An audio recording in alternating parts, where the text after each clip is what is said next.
প্রতিভা অন্বেষণই একমাত্র উপায় যার মাধ্যমে আমরা আমাদের ভবিষ্যৎ ক্রীড়াবিদদের খুঁজে পাব, যারা পৃথিবীর বুকে বাংলাদেশকে রিপ্রেজেন্ট করবে এবং বাংলাদেশের জন্য সম্মান বয়ে আনবে।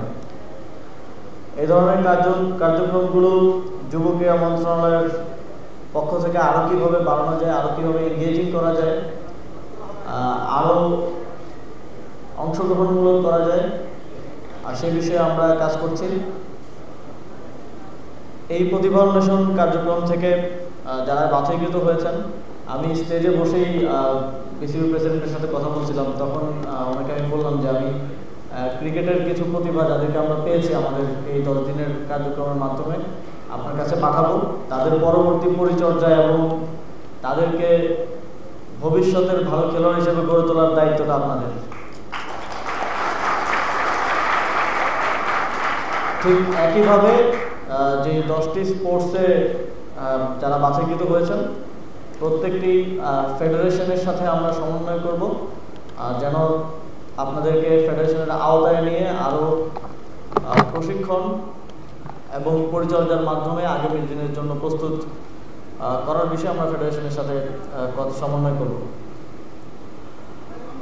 এবং যারা বাছাইকৃত হয়েছেন আমরা প্রতি 6 মাস পর পর ফেডারেশনের মাধ্যমে তাদের একটা পুনর্মূল্যায়ন করব এবং প্রোগ্রেসটা আমরা দেখব যে কীরকম প্রোগ্রেস হচ্ছে, তার ভিত্তিতে পরবর্তী আপনাদের যে ক্যারিয়ার পাথ। RICL TMX, যুগের পর যুগ স্থাপনা থাকে মজবুত, সেটা নির্ধারণ করা যাবে।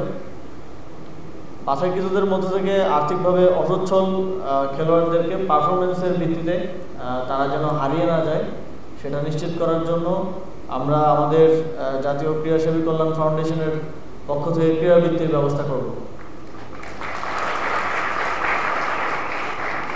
আমরা চাই আগামীর বাংলাদেশে কোনো প্রতিভাই যেন আর্থিক অসচ্ছলতা কিংবা আমাদের যেই ক্রীড়ার যেই ইকোসিস্টেম সেই ইকোসিস্টেমের অভাবে হারিয়ে যেতে না হয়।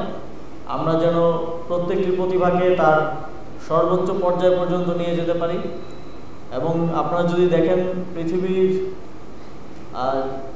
যে দেশগুলো ক্রীড়াতে ভালো করেছে তাদের প্রত্যেকের একটা ইকোসিস্টেম আছে, যে কোনো প্রতিভা, যে কোনো জেনেটিক্যালি অ্যাডভান্টেজ আছে এরকম যে কোনো খেলোয়াড়কে তারা যথাযথ প্রশিক্ষণ এবং পরিচর্যার মাধ্যমে তৈরি করছে বিধায় তারা স্পোর্টসে ভালো করছে। আমরা চীনকে দেখতে পারি যে অলিম্পিকে তাদের ভালো করার পেছনের গল্পটা যদি আমরা দেখি সেখানে আমাদের জন্য অনেক কিছু শিক্ষণীয় আছে। আপনারা জানেন যে আমাদের একটা থার্ড ওয়ার্ল্ড কান্ট্রি হওয়ার কারণে এবং অর্থনৈতিকভাবে আমাদের আরও অন্যান্য প্রায়োরিটিস থাকার কারণে ক্রীড়ায় তেমন একটা মনোযোগ নেই। তারপরেও আমাদের যেই রিসোর্স আছে তার মধ্যেই সঠিক পরিকল্পনা এবং পরিচর্যার অভাবে এই সেক্টরটি যথেষ্ট অবহেলিত ছিল। আমরা চেষ্টা করছি যথাযথ ইনফ্রাস্ট্রাকচারাল ডেভেলপমেন্টের পাশাপাশি একই সাথে এমন একটা ইকোসিস্টেম গড়ে তোলা যেখানে বাংলাদেশের প্রত্যন্ত অঞ্চল থেকে এমনকি ছিন্নমূল শিশুদের মধ্য থেকেও যদি কারোর মধ্যে প্রতিভা থাকে, কারোর মধ্যে জেনেটিক্যাল অ্যাডভান্টেজ থাকে কোনো নির্দিষ্ট স্পোর্টসের জন্য, তাকে তেমনভাবে প্রস্তুত করার একটা পরিবেশ তৈরি করে দেয়া, একটা সিস্টেম তৈরি করা যার মাধ্যমে সেও বাংলাদেশকে পৃথিবীর বুকে রিপ্রেজেন্ট করতে পারবে, সেও বাংলাদেশের জন্য সম্মান বয়ে আনতে পারবে।